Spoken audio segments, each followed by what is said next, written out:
자, 오늘 이제 시 세 개를 여러분 들어갈게요. 자, 첫 번째 시, 김지아 시의 새. 근데 오늘 시 세 개 중에서 모란이 피기까지는 솔직히 이건 너무 많이 들어봤지.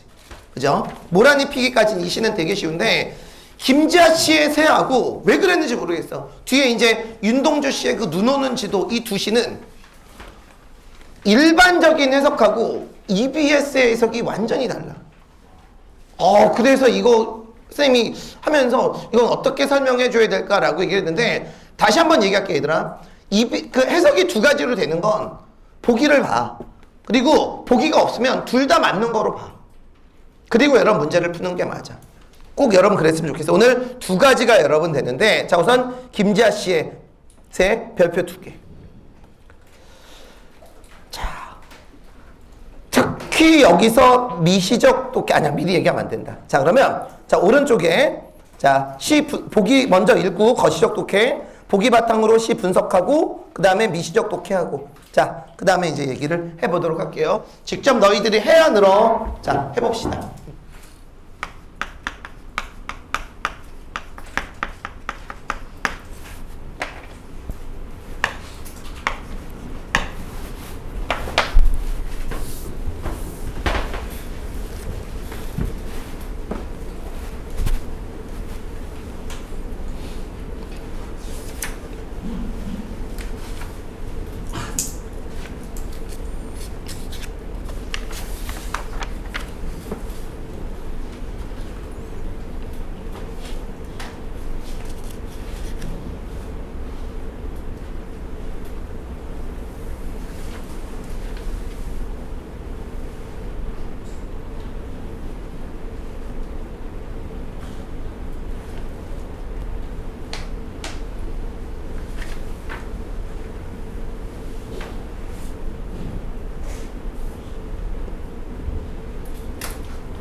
잠깐만.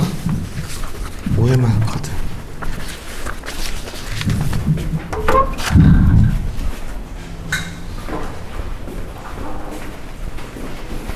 서가. 어떻게 해야 돼? 오늘 뭐요? 다음 주에. 개 싫어할 것 같아.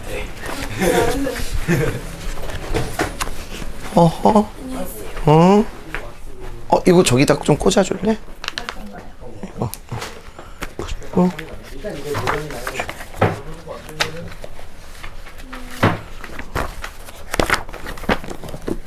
아씨 이거였는데.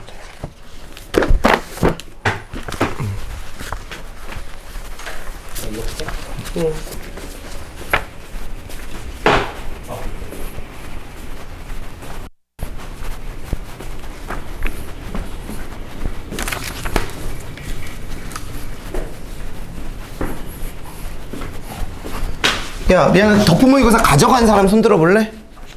OMR 카드 요걸로 내야 돼. OMR 카드. 여기. OMR 요걸로?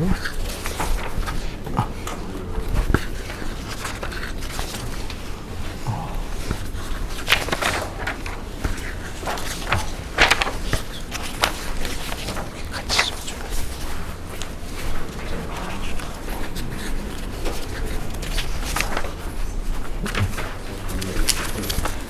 줘.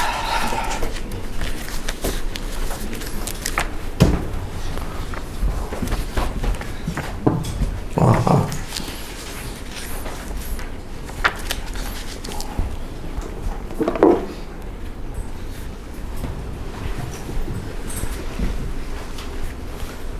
쌤한테 저번 주 거 OMR 낸 사람 오늘 어디다 뒀지? 아씨 진짜 씨.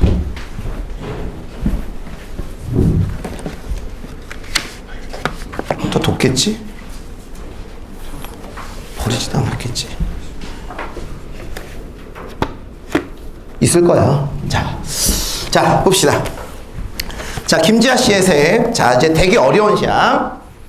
자, 일단 화자는 당연히 이제 주인공이고, 화자가 이제 자기 얘기하는 거야. 맞지? 화자의 역할은. 자, 주인공. 자, 독백체야, 대화체야? 대화체지? 청자는 누구야? 새야. 그쵸? 자, 대화체. 자, 청자가 새. 자, 새에게 말을 걸었다라는 것 자체는 일단 당연히 의인법은 당연히 쓰인 거고. 자, 맞죠? 자, 그럼 이제 여기에다가 이제 부정적인 이유, 상황을 여러 번 적어줘야 돼. 자, 이건 안 적어도 돼.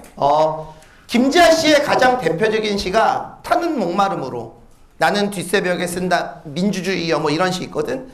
이 양반은 독재에 대한 저항, 요걸 여러분 시에 굉장히 중요한 모티프로 삼았던 그런 사람인데, 그런 것까지는 여러분 알 수 없고, 일단 지금 이 사람이 구속과 억압이라는 건 알겠지. 참고 삼아서 이 시는 김지아 씨가 감옥에 있었을 때 썼던 그런 시야. 자, 그럼 어쨌든 부정적인 이유, 구속, 억압. 자, 상황에다가는 언제나 부정적인 이유를 적는 거야. 구체적으로. 자, 그러면 이제 여기서 정서 및 태도를 볼게. 자, 거기 보기를 먼저 보자. 자, 이 시는 사물이 푹푹 썩어가는 더운 여름날 감옥에 갇힌 시적 화자가 푸른 하늘과 구름 사이로 날아가는 새를 부러운 눈으로 바라보며 육체적 괴로움과 외로운 암울함 심정을 적고 있다 그랬지. 자, 미시적 독해 2번 봐봐. 이 시에서 새가 나를 울리는 이유를 화자의 상황과 연결지어 진술하시오. 자, 여기에 나와 있는 새는 객관적 상관물이지. 자, 여기 보자. 객관적 상관물에는 세 가지가 있다고 그랬어. 첫 번째, 감정이입. 감정이입 아니지. 그리고 두 번째가 어때? 시적 화자와 대조. 맞지? 자, 화자가 결국 새를 보면서 우는 이유는 뭐야? 똑같이 안 써도 돼. 새는 자유롭게 나는데 자기는 어때? 구속, 억압되어 있으니까. 그리고 객관적 상관물의 세 번째는 뭐가 있냐면 분위기 조성, 분위기 강조 여러 번 있는데 여기서는 이제 대조가 되는 거야. 그러면 새가 나를 이루는 이유는 새는 자유롭기 때문에. 자, 누구와 대비가 돼? 화자와 대비가 되는 거야. 뭐의 대상? 선망의 여러분 대상이 되는 거지. 그러면 자, 어쨌든 간에 이제 2번은 여러분 그거 적으면 되고, 자, 그리고 거기에 나와 있는 둘째 줄에 보면 일단 괴롭고 암울함, 이 정도는 기본적인 베이스로 여러분 써져 있어야 돼. 자, 그런데 이제부터 여러분 이 얘기를 잠깐만 해볼게. 자, 일단 이 시는 수미상응이지. 수미상응이면 얘들아 시상의 전환이 있을 수가 없어. 왜? 처음하고 끝이 똑같으니까 오케이? 내지는 시상의 전환이 있더라도 2번 이상은 이루어져야 되겠지. 자, 그럼 이제 이 시를 지배하는 정서는 분명히 괴롭고 암울한 거야. 자, 다시 한 번만 얘기할게. 시를 읽을 때 너희들 그냥 읽지 말고 쌤이 평서문 말고 나머지 문장들은 무조건 정서라고 그랬지. 의문문 강조하기 위해서 쓰는 거 아니야, 시에서. 감탄문 뭐 하기 위해서 쓰는 거야? 감정을 강하게 드러내기 위해서 쓰는 거야. 명령문, 청유문, 뭐뭐 해라, 뭐뭐 하자. 당연히 중요할 수밖에 없지. 이 시를 가장 지배하는 제일 중요한 건 뭐냐면 왜 날 울리나야. 왜 날 울리나. 새야, 너 왜 날 울리고 지랄이야. 화자는 어때? 괴롭고 암울하고 슬픈 거라고. 자, 그런데 여기서 이제 너희들에게 질문을 하나만 던질게. 이 시에는 화자의 의지가 드러날까 안 드러날까? 이거에 대한 얘기야. 자, 2연 봅시다. 2연. 밤새워 물어 뜯어도. 자, 뜯어도 동그라미 쳐. 닿지 않는 밑바닥 마지막 살의 그리움이라고 나와 있지. 자, 그럼 이제 오른쪽 1번.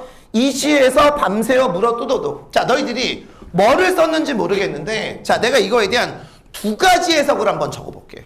자, 둘 중에 여러분들은 뭐가 맞는지 한번 생각을 해봐. 밤새워 물어 뜯어도. 1번 내적 절망감. 2번 현실의 속박에서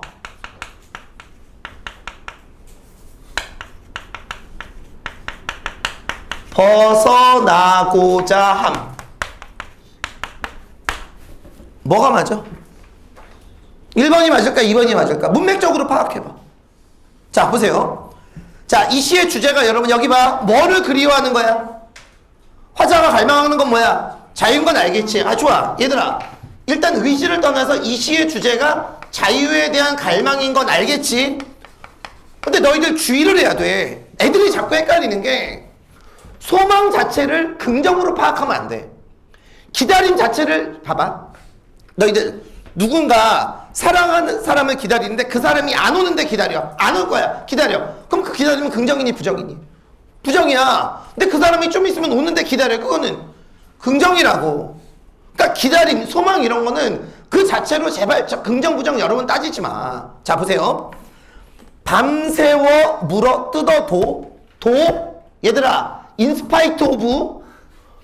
밤새워 물어 뜯었어. 그럼에도 불구하고 아파 씨. 닿지 않는 밑바닥 마지막 살의 그리움. 자, 그리움 동그라미 쳐봐. 자, 그럼 여기에 나와 있는 그리움은 당연히 뭐에 대한 그리움이야? 자유에 대한 그리움이지. 자, 봐. 밤새워 물어 뜯어도 닿지 않는 밑바닥 마지막 살 그리움. 너희들 아무것도 해석하지 말고 시만 보면서 얘기해. 화자가 결국 밤새워 물어 뜯는 이유는 뭐니? 어디에 닿기 위해서? 시에 있는 그대로 설명해줘.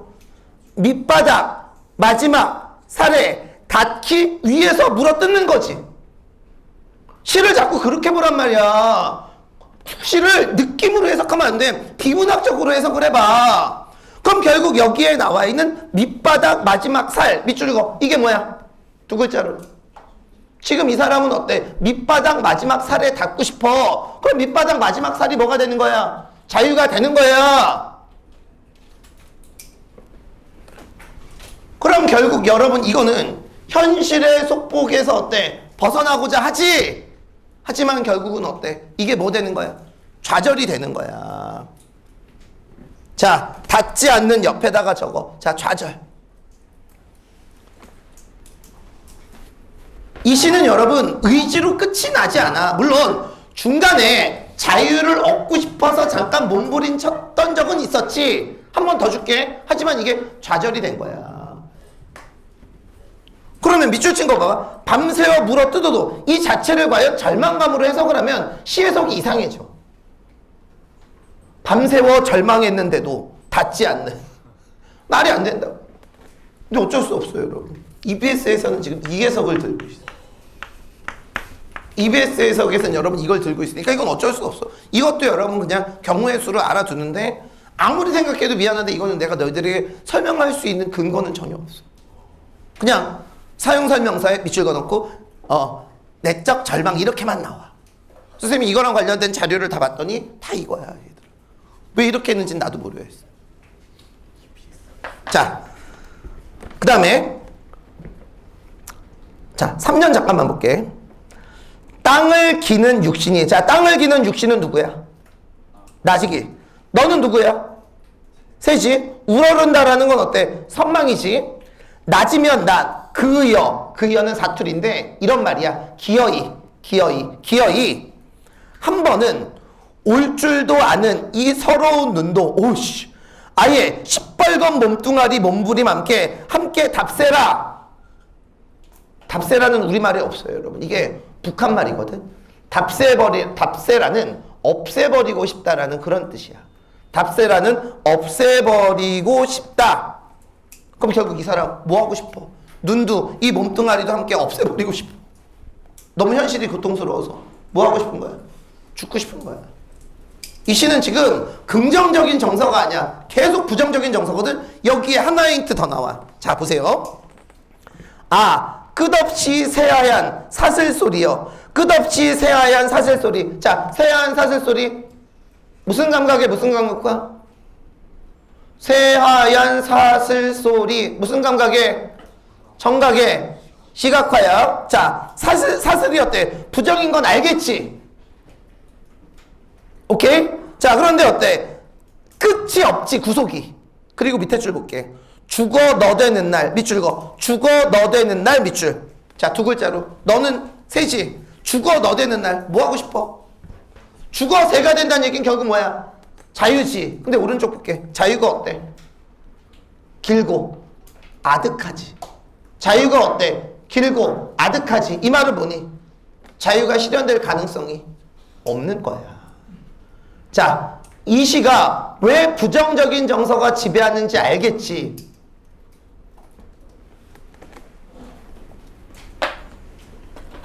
이 시는 이렇게 해석하면 안 돼요, 여러분. 결국 이 시는 화자가 절망의 끝을 보고 있는 거예요. 오케이? 그래서 울고 싶은 거라.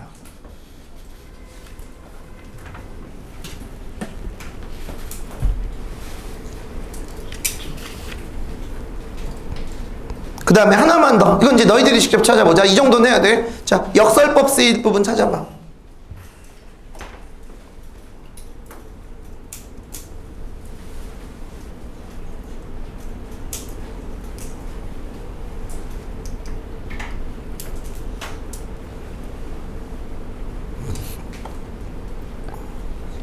됐어? 뭐? 날이 밝을수록 침침해가는. 얘들아 시간이 흐르면 여기 봐. 시간이 흐르면 이제 뭐가 와야 돼? 낮이 와야 돼. 근데 계속 뭐하고 있어? 침침해가는 거야. 역설적이지. 근데 여기는 어때? 분명히 어떤 진리를 담고 있어. 시간이 지나도 어때? 희망이 안 생기는 거야. 그 밑에 줄 봐봐. 확실히 더 보이지. 여위어가는 저 짧은 별밭. 별은 볕바. 여기에 나와 있는 볕발은 긍정이야 부정이야? 볕발은 햇빛이야 긍정이지. 근데 뭐라고 그랬어? 얘가 여위어 간다고 그랬지. 해석이 어때? 그럼 결국 희망이 점점 사라지는 거예요, 얘들아. 요거 여러분 놓치지 말고. 자, 이 사람은 자유에 대한 어때? 갈망을 했어. 하지만 결국 그게 뭐 된 거니? 좌절이 되는 거지. 뭐 할 수밖에 없어. 자, 죽고 싶다 그랬지. 죽고 싶다라는 건 뭐의 정서야? 체념의 정서가 여러분 되는 거죠. 자.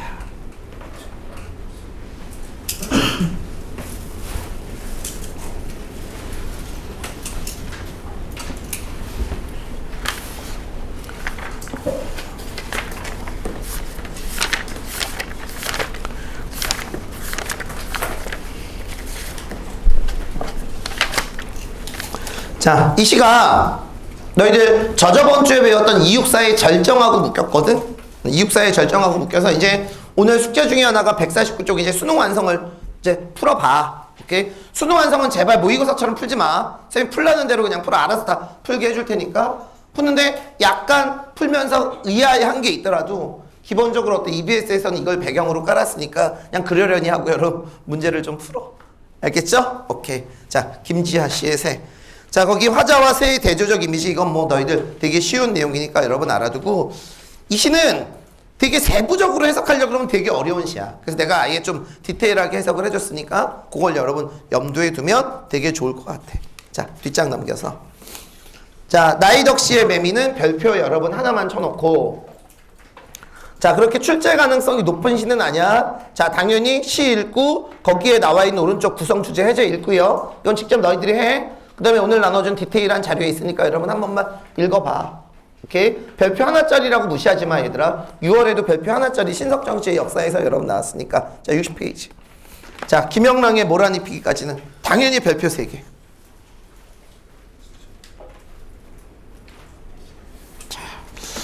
그러면 자 60페이지 자 시 분석하고 문제 풀어보도록 하세요. 자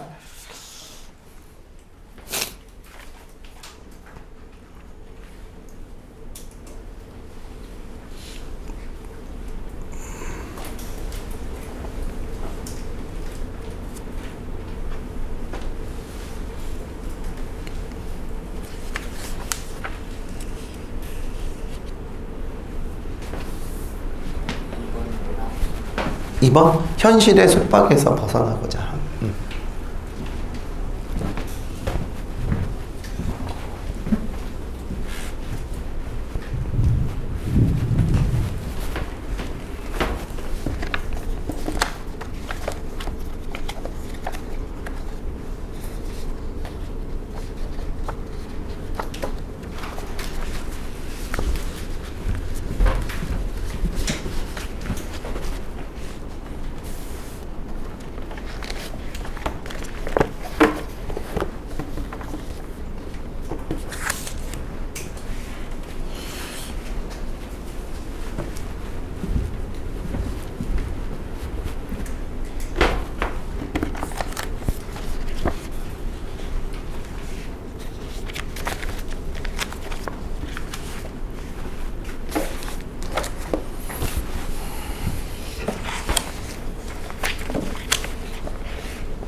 됐을까?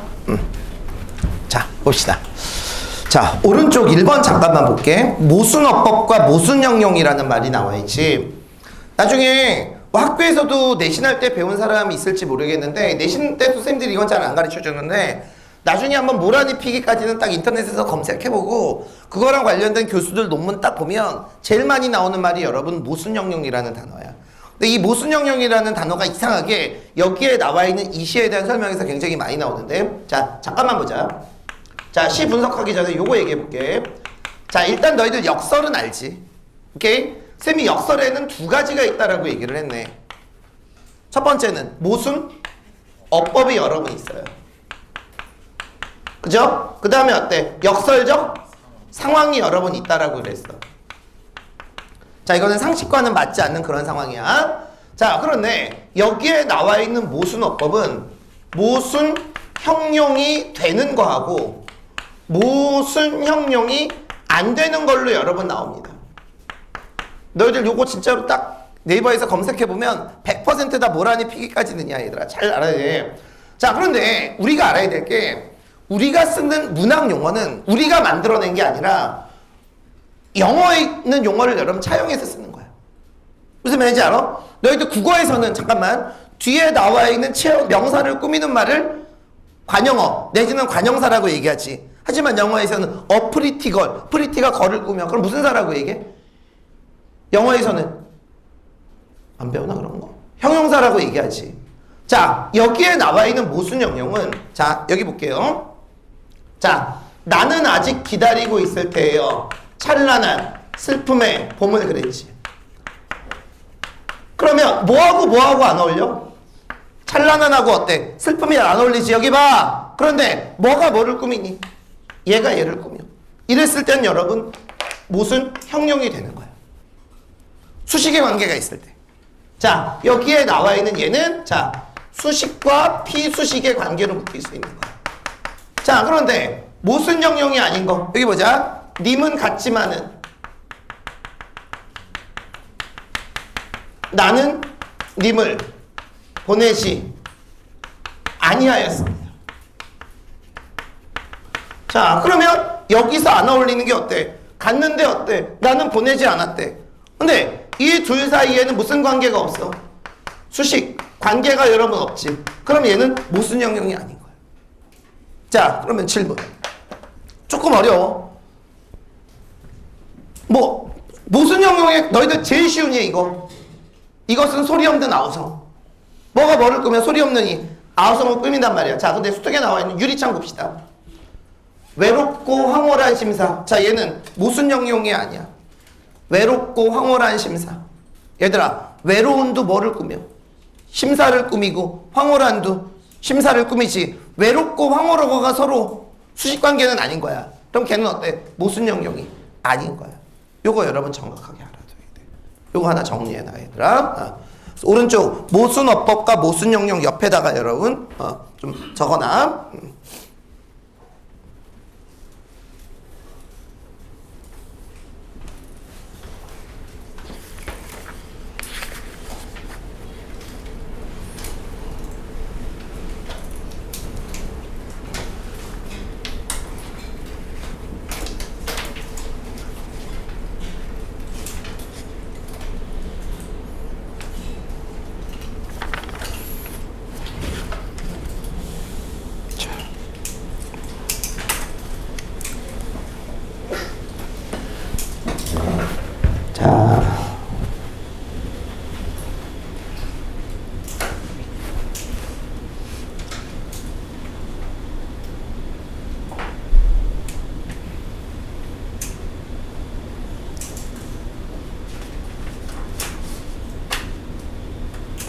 아, 8월 15일 그 광복절에는 8월 15일 광복절 말지. 그때 여러분 보충합니다, 여러분. 그래서 지금 우리가 지금 3주차 들어가고 있는데 3주차면 여러분 앞으로 3주만 하면 수업이 다 끝나. 이 수한 수업이. 그래서 보충 8월 15일까지 해서 총 4번을 좀 모의고사는 아닌데 그 여태까지 배웠던 수특수한 좀 연계해서 문제를 좀 만들어서 여러분 들어갈 거니까 8월 15일도 여러분 보충하고 그때 안 오는 사람들은 친일파 후손들은 안 와도 돼요. 그리고 두 번째 뭐 광복회 회원은 여러분 안 와도 되고 와서 여러분 합시다.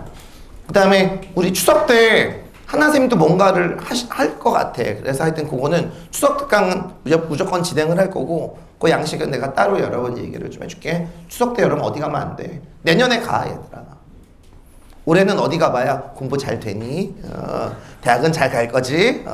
그런 얘기밖에 안 들어. 그리고 엄마 아빠 가시면 추석 때 그냥 그 계좌번호만 좀 알려드려 얘들아. 알아서. 요즘은 결혼식 때도 가는 거 아니야. 그냥 계좌번호 받아가지고 탁탁 가지. 가서 그거 일일이 축하 안 해줘도 돼 얘들아.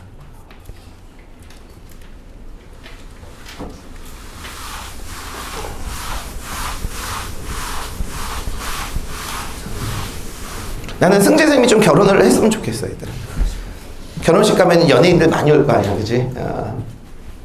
10월에 오기로 했는데 승재 쌤 와서 특강 한번 해주신다고 그러더라고. 자, 우리 승재 쌤 오면 수업 말고 그냥 XY 그 노래나 불러달라고 그럴까, 얘들아? 이거. 자, 그러면 자 한번 가보도록 할게요. 자, 일단 이 시는 화자 주인공이야. 그리고 너희들 요거를 좀 착각하지 말아야 될 게, 얘들아, 말을 건네는 방식이라는 말은 청자에게 말을 건넬 수도 있지만 너희들 태평천하처럼 독자에게 말을 건넬 수도 있는 거야. 이 시는 대화체 맞아. 왜? 경어체거든. 누구에게 말을 건네는 거야? 독자에게 말을 건네는 거야.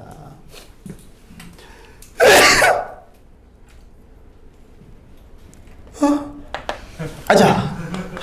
야. 그게 맞나? 재치기 나올 때 안 나오려고 그러면 형광등을 보면은 재채기가 나온다 그러는데 밝은 데 보면 한 번도 나온 적은 없어. 난 이과적인 그런 게 너무 싫어. 자, 경어체야. 이게 이제 너희들이 지금 이제 사탐 선택하는 사람들 되게 많아. 나는 되게 긍정적이야. 나는 고이들한테도 일단 과탐하는 친구들에게 일단 하나를 한번 해보고 맞으면 과탐으로 계속 가고 하나 바꾸는 거에 대해서 그렇게 불이익 많이 없어, 얘들아. 난 바꾼다는 거에 대해서 그런 거 있는데, 근데 중요한 건 뭐냐면 사탐을 하면 사탐을 하는 목적이 뭐야? 다른 과목에 시간 투자를 하려고 그걸 하는 거 아니야? 근데 사람 성향이 여러분 그래. 너희들 해봤잖아. 나는 최저 맞추기 위해서 수학을 포기해야지. 그럼 그 시간에 다른 거 공부할 것 같아? 아니, 그냥 수학만 안 해. 절대 너희들 지금 시점에서 너희들이 하지 말아야 될 게 이제 타협이야. 나는 이렇게 해서 최저를 맞춰야지. 그게 계획대로 되면 절대 여러분 그런 건 안 돼. 내가 할 수 있는 건 여러분 끝까지 다 해봐야지. 자, 이거는 여러분 어때? 이제 독자에게 말을 건네는 거야.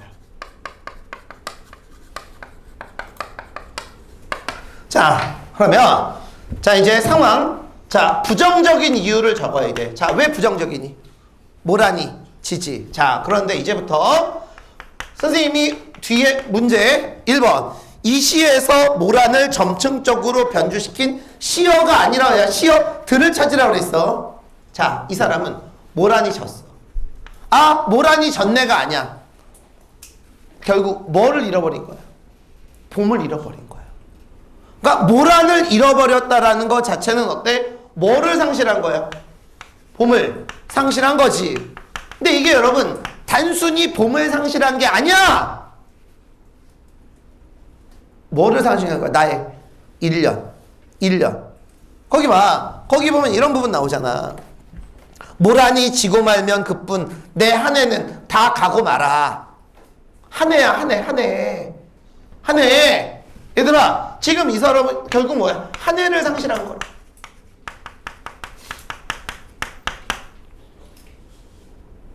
자, 그러면 모란에서 봄, 범위 넓어졌지. 봄에서 어때? 한 해, 범위 넓어졌지. 됐어요? 자, 그래서 밑에 이 시에서 모란을, 자, 변주한 시어는 3개야, 원래는. 봄도 있고, 한 해도 있고, 또 하나. 모란을 상징하는 게 하나가 더 있지. 상승과 하강의 이미지 대립 보여?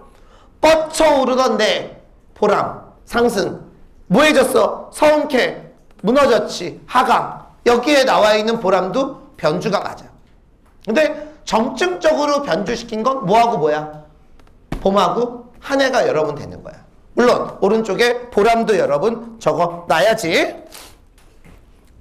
자, 그러면 이 속에서 자, 정서미 태도를 봅시다. 자, 찬란한 슬픔의 봄을. 자, 그러면 여기서 한번 해볼게. 찬란함, 슬픔. 자, 여기서 일단 얘는 이해 가지.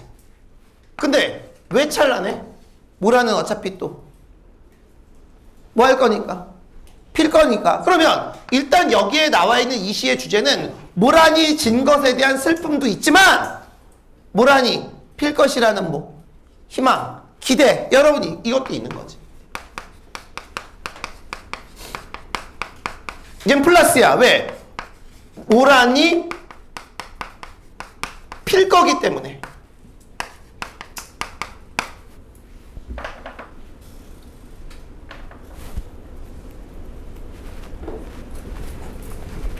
그래서 이번 문제, 이 시에서 찬란한 슬픔에서 봄이 찬란한 이유는 소망을 이룰 수 있으니까.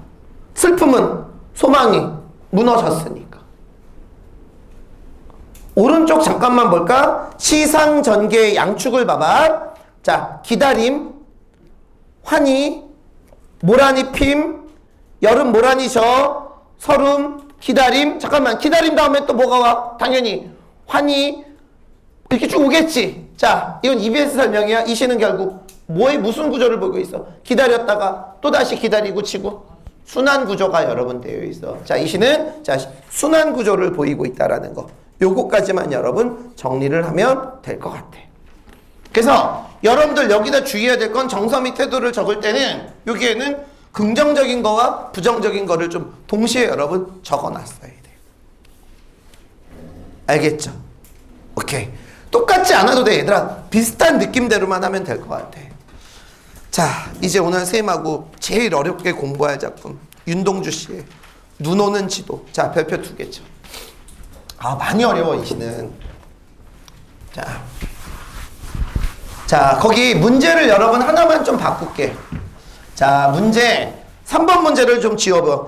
이 시에서 눈이 변주된 표현을 모두 찾아 적으시오. 요걸 지우고 요게 하나만 더 적어. 3번 문제를 바꿔줘. 제목이 눈 오는 지도지. 지도의 원관념을 시에서 찾아 적으시오. 지도의 원관념을 시에서 찾아 적으시오. 자, 3번 문제 지워. 지도의 원관념을 시에서 찾아 적으시오. 자, 됐죠? 자, 그러면 자, 이것도 거시적 독해 먼저 읽고 특히 미시적 독해 1번 요거 한번 잘 해봐, 얘들아.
방학 아직 안 한 사람.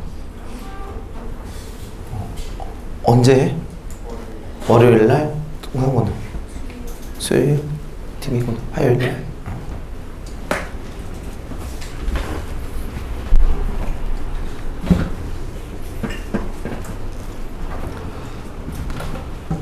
나도 방학이 있었으면 좋겠다.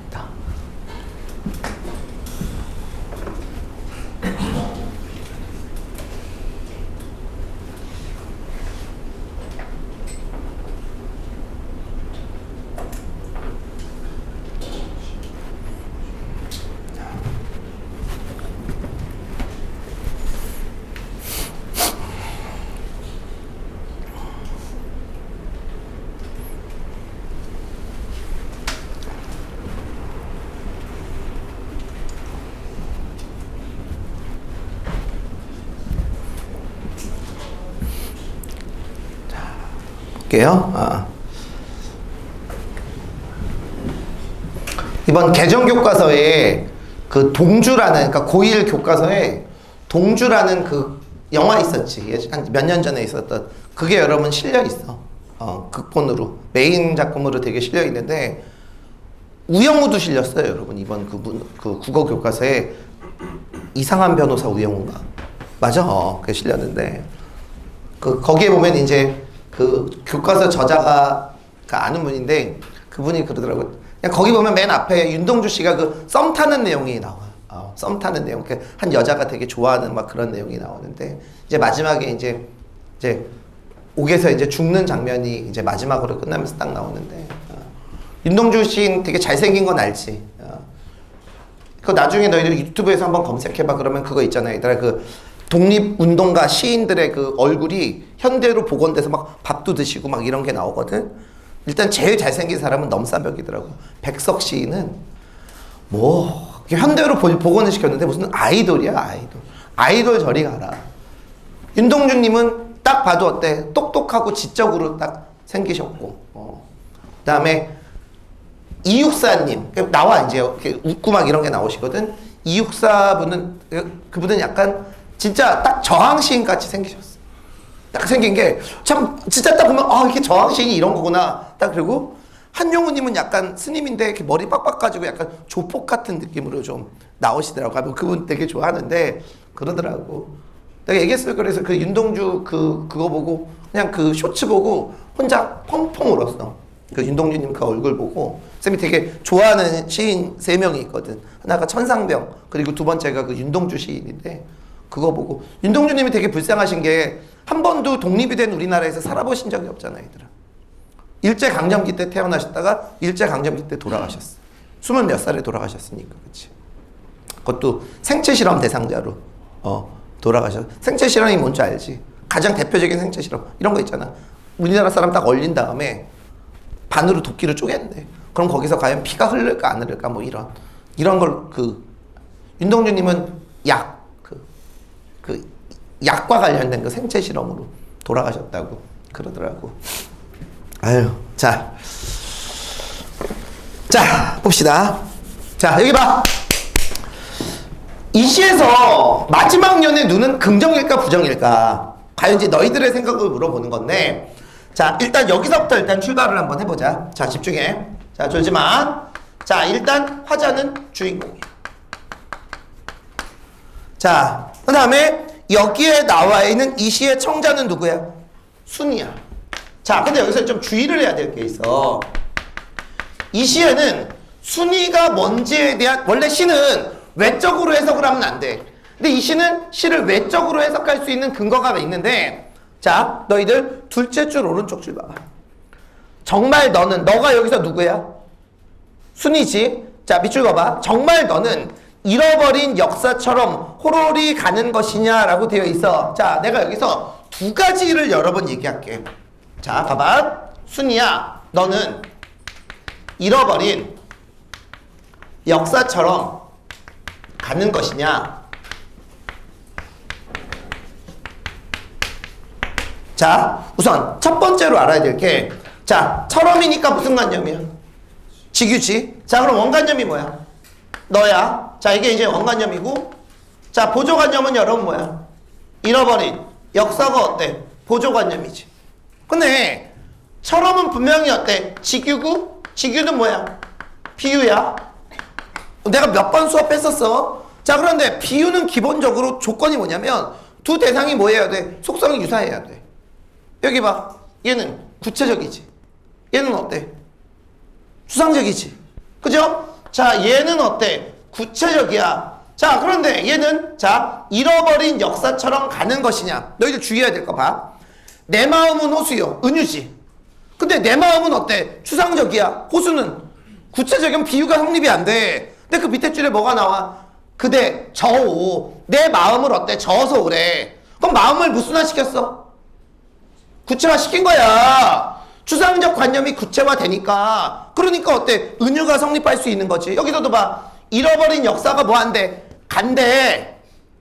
순위처럼 간 거야. 그럼 여기에 나와 있는 잃어버린 역사는 무슨화됐어? 추상적 관념이 무슨화된 거니? 구체화된 거야. 일단 추상적 관념이 구체화가 됐으니까 이제 더 이상 얘는 추상이 아니라 뭐야? 구체고. 얘도 어때? 구체지.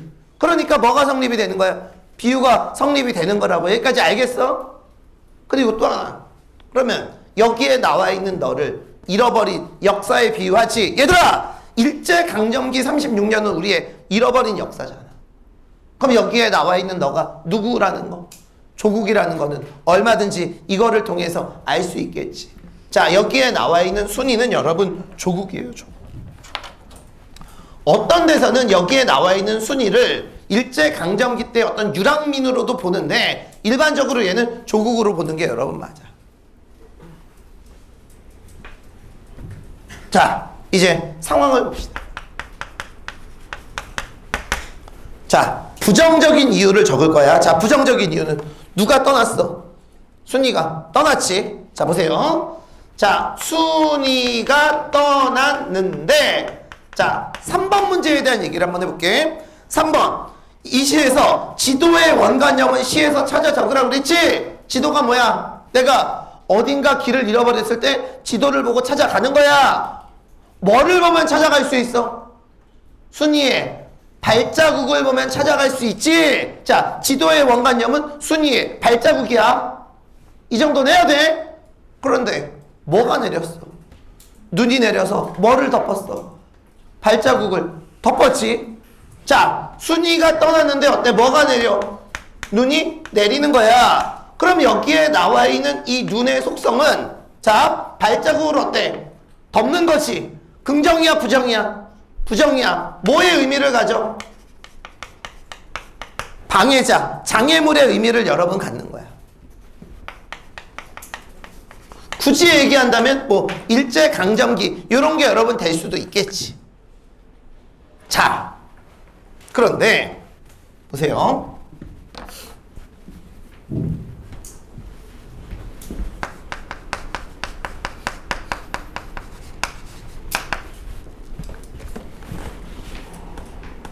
자, 둘째 줄 볼게요.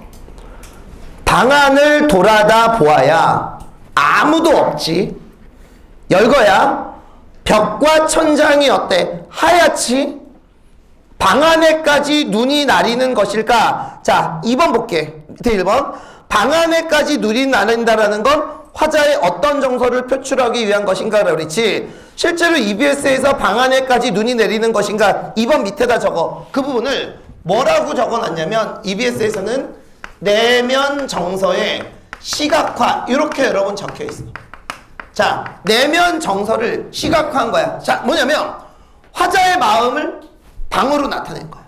근데 어때? 방에 아무도 없지. 그쵸? 그럼 여기에 나와 있는 이 정서라는 건 긍정적인 정서가 아니야. 아무도 없어. 슬퍼. 공허해. 오케이? 자, 슬픔. 공허함. 자, 화자의 정서 및 태도는 자, 슬픔, 공허함. 그 다음에 어때? 그리움이지. 근데 이 그리움은 실현될 수 없는 그리움이니까 플러스가 아니라 뭐야? 마이너스가 여러분 되는 거야. 자, 그런데 자, 이제 읽어볼게요. 자, 셋째 줄. 떠나기 전에 일러둘 말이 있던 것을 편지를 써고도 내가 가는 것을 몰라. 무슨 말인지 알아? 편지를 주고 싶은데 편지도 전해줄 수 없는 거야. 어느 거리, 어느 마을, 어느 지붕민, 너는 내 마음속에만 남아있는 것이냐. 내 조그만 발자국을 눈이 자꾸 나려 덮여 따라갈 수도 없다. 자, 여기까지는 일단 눈이 마이너스인 건 알겠지? 자, 그 다음에 읽어볼게요. 눈이 녹으면 발자국 자리마다 꽃이 피리니 꽃 사이로 발자국을 찾아 나서면, 자, 밑줄 그어봐. 1년 12달 한양, 한양은 계속이란 뜻이야. 내 마음에는 뭐가 내려? 눈이 내리는 거야. 자, 그런데 자, 여기에 나와 있는 지금 밑줄 친 부분을, 자, EBS에서는 어떻게 여러분 해석을 하고 있냐면 그 부분에다 적어. 1년 12달 마냥 내 마음에는 눈이 내리리라 라고 되어 있고, 요거를 EBS에서는 뭐라고 설명하고 있냐. 지속적인 그리움, 지속적인 상실감으로 봐. 자, 그러면 긍정이야 부정이야? 부정이야. 근데 지금 거기서 시의 출발점이 뭐냐면, 봐봐. 눈이 녹으면 발자국 자리마다 꽃이 피리니 꽃 사이로 발자국을 찾아 나서면 1년 12달 한양 내 마음에는 눈이 나리리라 그랬지? 그럼 여기에 나와 있는 내 마음에 눈이 나리리라가 눈이 어때? 그리움과 상실감을 나타내니까 이렇게 따지면 눈은 어때? 마이너스가 돼버려. 자, 밑에 1번. 이 시 마지막 줄에 나온 눈은 긍정적인 의미일까 부정적인 의미일까? 요게 여러분 어때? 요걸 한 번 더 적어. 눈은 지속적인 그리움, 상실감, 마이너스를 여러 번 나타내. 자, 요건 EBS의 해석이야. 근데 일반적으로 여러분 이 일반적인 해석은 뭐냐면, 보세요. 거기 내가 오른쪽에 이 시에 대한 다른 해석 여러분 적어놓은 거 있어. 나중에 여러분 이렇게 시킬 거야. 여기 봐. 자, 여기에 나와 있는 눈이, 자, 눈이 안 내리면 어떻게 되냐? 자, 여기 봐. 순이 발자국이 있지.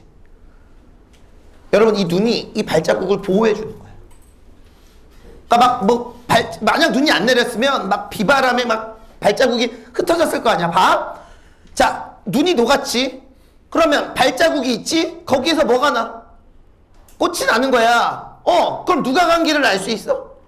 순이가 간 길을 어때? 알 수 있는 거야. 그럼 이 사람은 어때? 무슨 생각을 가지겠니? 찾을 수도 있겠다라는 생각을 가지는 거라고. 이해 가요? 자, 그래서 다시 위에. 자, 아까 그 부분. 1년 12달 한양 내 마음에는 눈이 내리리라. 자, 그러면 이 부분에서 여러분 눈은 긍정이야. 방해자가 아니라 어때? 조력이야. 누구를 찾을 수 있는? 순위를 찾을 수 있게 하는.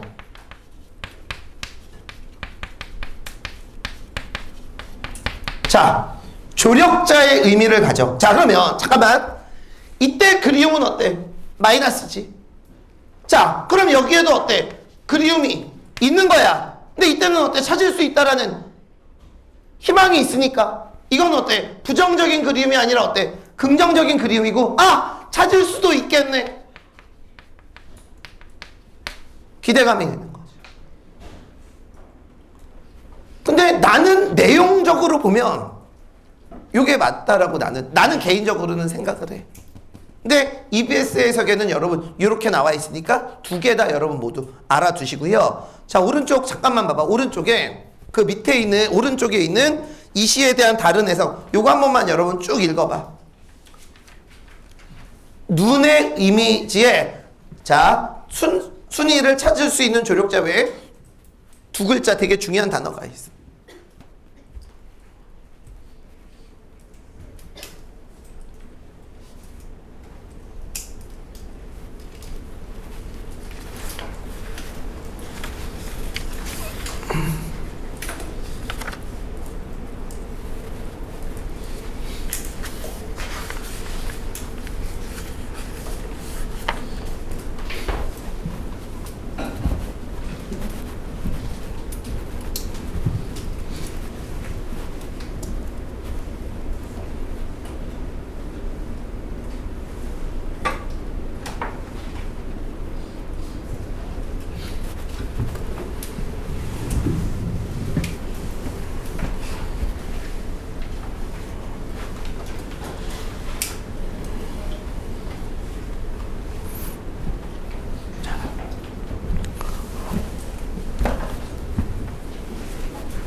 자, 두 글자 뭐 재생.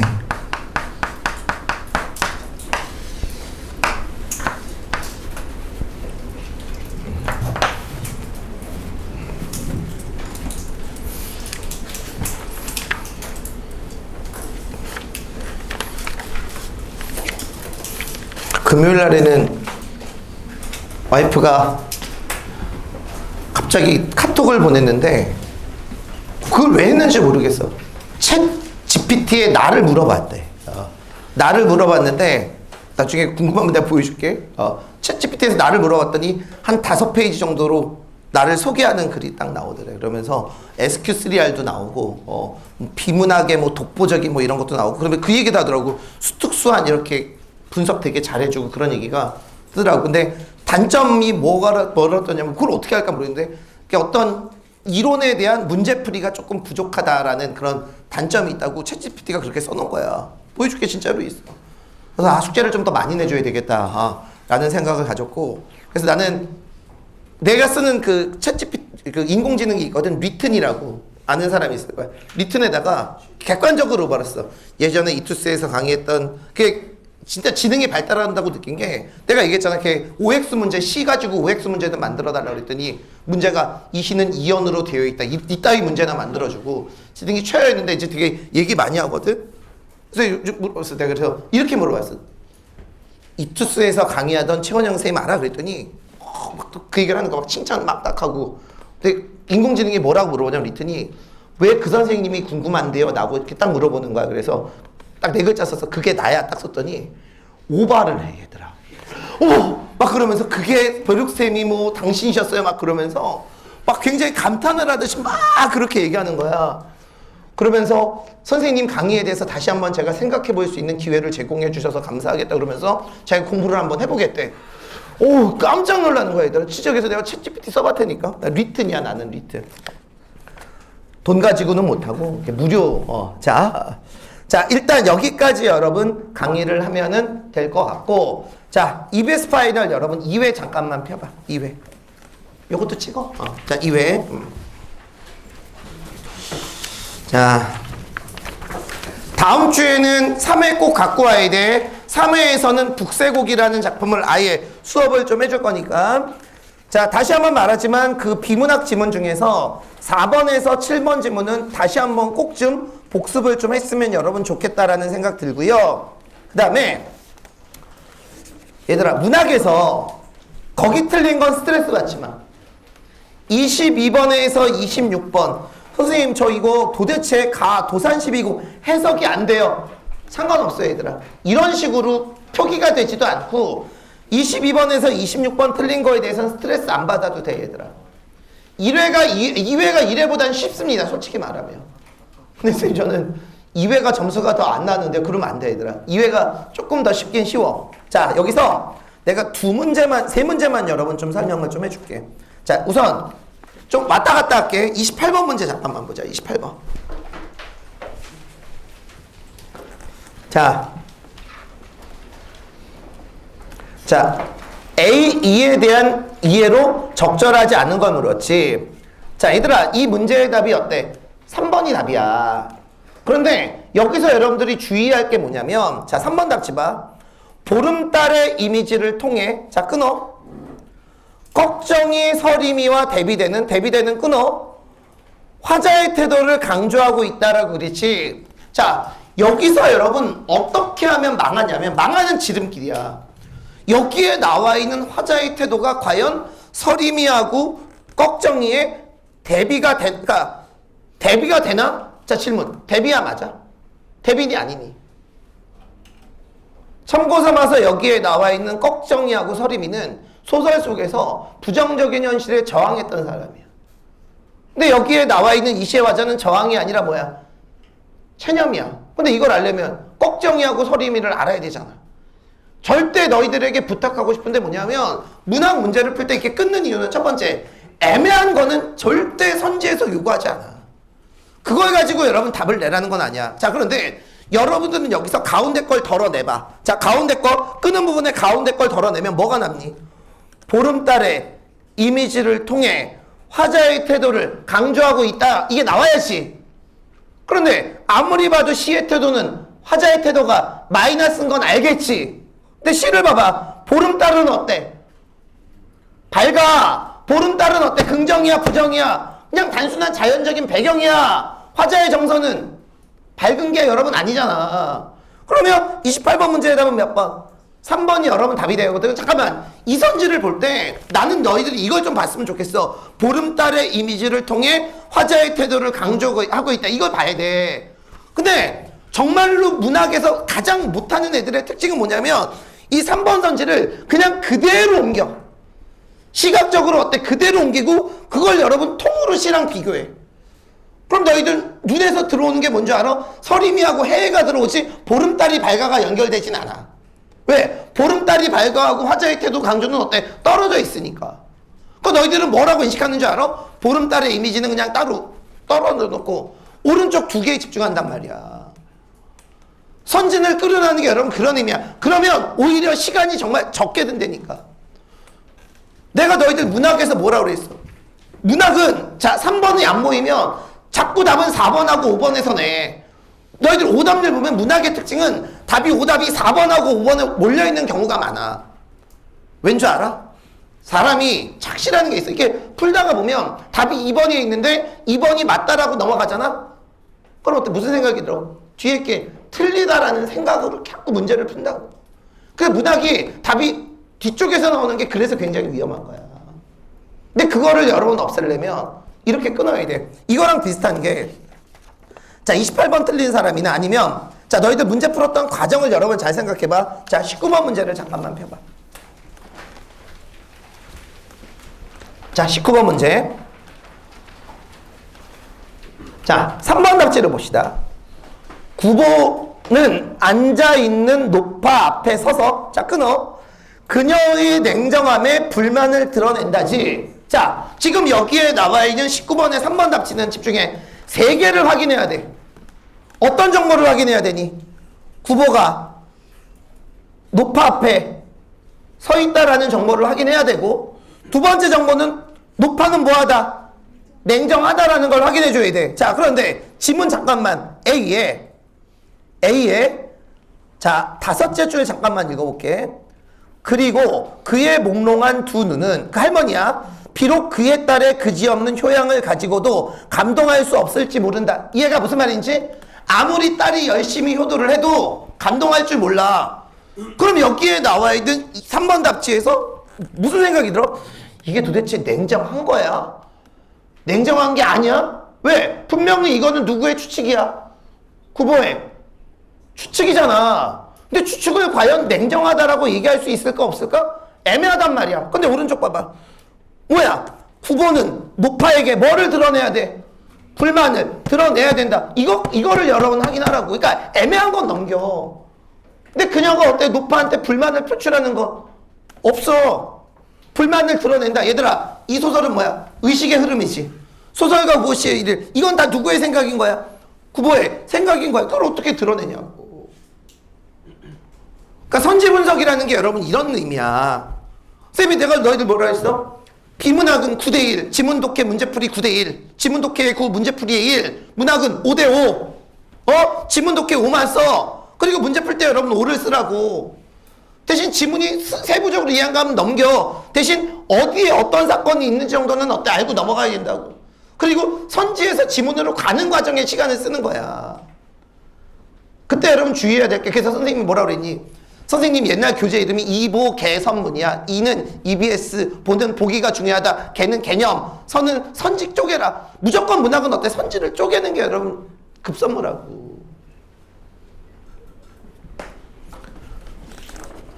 또 두 번째 이런 얘기도 한번 해볼게. 자 이번에 대성모의고사에서도 여러분 그런 게 나왔는데, 자 30번 문제 봐.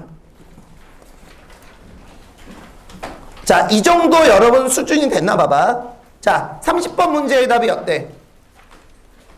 1번이지.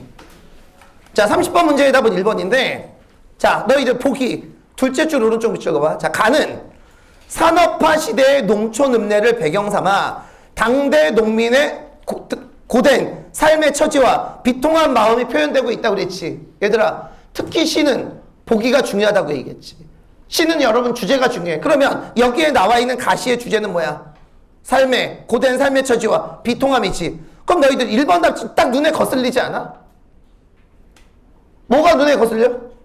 절망감을 극복하려는 의식. 이건 여러분 눈에 거슬리는 거야. 그래서 답은 몇 번? 1번이 나와야 돼. 그리고 찝찝하면 어때? 그때 가서 다시 한번 확인하면 되고. 이런 문제에서 어때? 시간을 줄여야지.